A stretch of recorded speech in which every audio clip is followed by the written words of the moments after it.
আসসালামু আলাইকুম viewers, welcome back to my channel Tuya easy কিচেনে আপনাদের সবাইকে স্বাগতম।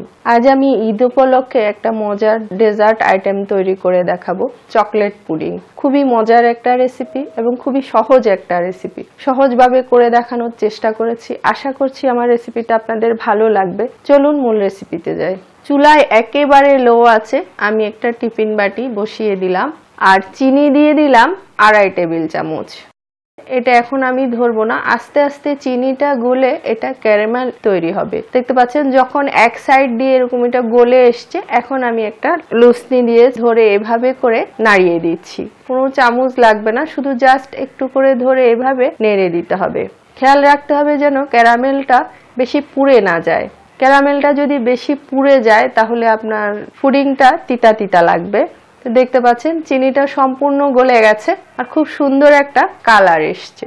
তো এই পর্যায়ে আমি এটা নামিয়ে নিচ্ছি আর এভাবে চারপাশে ছড়িয়ে এটা সমান করে দিচ্ছি, ঘুরিয়ে চারপাশে যেন সমান হয়ে ক্যারামেলটা সেট হয়ে যায়। এটা এখন আমি এক সাইডে রেখে দিলাম ঠান্ডা হওয়ার জন্য। এখানে আমি 4টা ডিম ভেঙে নিয়েছি আর ডিমগুলোকে এখন ভালো করে ফাটিয়ে নিব। তো বেশ ভালো করে ডিমগুলোকে ফাটিয়ে নিয়েছি। এখন এটা আমি এক সাইডে রেখে দিচ্ছি। এখানে আমি 1/2 কাপ কোকো পাউডার নিয়েছি। পানি দিয়ে আমি আগে গুলে নিচ্ছি। অনেক সময় ডিমের সাথে একসাথে দিলে গুলতে চায় না, গোটা গোটা হয়ে থাকে, তাই পানি দিয়ে আগে এভাবে আলাদা এটা গুলে নিতে হবে। তো আমি একসাথে পানি দিচ্ছি না, অল্প অল্প পানি দিয়ে এটা ভালো করে গুলে নিব। আর আমি ঠান্ডা পানি দিয়ে গুলছি, এখানে কিন্তু গরম পানি দেওয়া যাবে না। তো দেখতে পাচ্ছেন আমি বেশ ভালো করে পাউডারটা মিশিয়ে নিয়েছি। দেখতে পাচ্ছেন একদম স্মুথ হয়ে গেছে, কোনো দানা নেই। এখন আমি এটা এক সাইডে রাখছি। এখন ডিমটা নিয়ে নিলাম, ডিমের সাথে দিয়ে দিলাম 1 কাপ চিনি, পাউডারের দুধ দিয়ে দিলাম 1 কাপ, গুলে রাখা কোকো পাউডারটা দিয়ে দিলাম, পানি দিয়ে দিলাম 1.5 কাপের মতো, ভ্যানিলা এসেন্স দিয়ে দিলাম 1 চা চামচের মতো। আমি ভ্যানিলা এসেন্স দিয়েছি, আপনারা চাইলে এখানে চকলেট ফ্লেভারটা দিতে পারেন, তাতে করে ফ্লেভারটা আরো খুব সুন্দর আসবে। লবণ দিয়ে দিলাম সামান্য একটু, এতে টেস্টটা ভালো আসবে। এখন সব একসাথে ভালো করে এগুলো মিক্স করে নিব। এই মিশ্রণটা যত ভালো করে ফাটাবেন, যত ভালো করে মিক্স করবেন, তত আপনার পুডিং এর টেস্টটা ভালো আসবে। তো আমি 10 থেকে 15 মিনিট সময় নিয়ে এটা ভালো করে ফাটিয়ে নিব।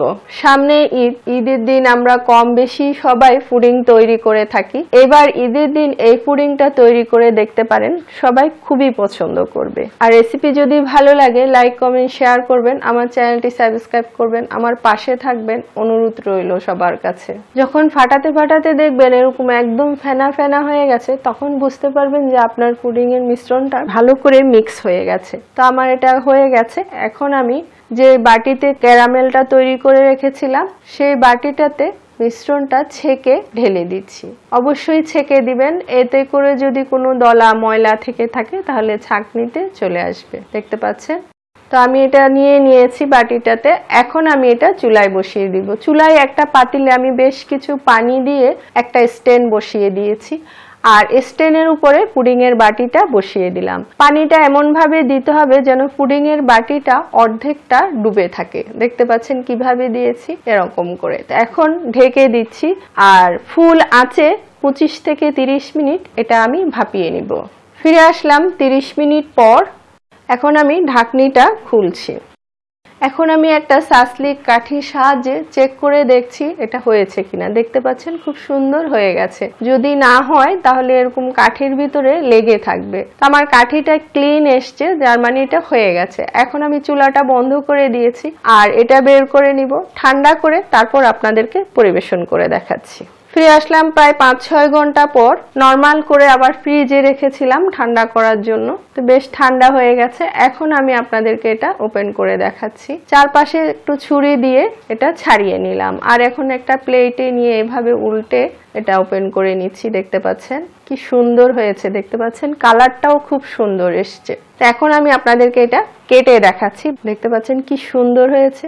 দেখতে যেমন সুন্দর, খেতেও খুব মজা। পুরো রেসিপিটা ফলো করে একবার তৈরি করে দেখবেন, আশা করি ভালো লাগবে। এতক্ষণ আমার ভিডিওটা দেখার জন্য আপনাদের সবাইকে অনেক অনেক ধন্যবাদ। আবার অন্য কোনো রেসিপি নিয়ে আপনাদের সামনে হাজির হব। সবাই ভালো থাকবেন। আল্লাহ হাফেজ।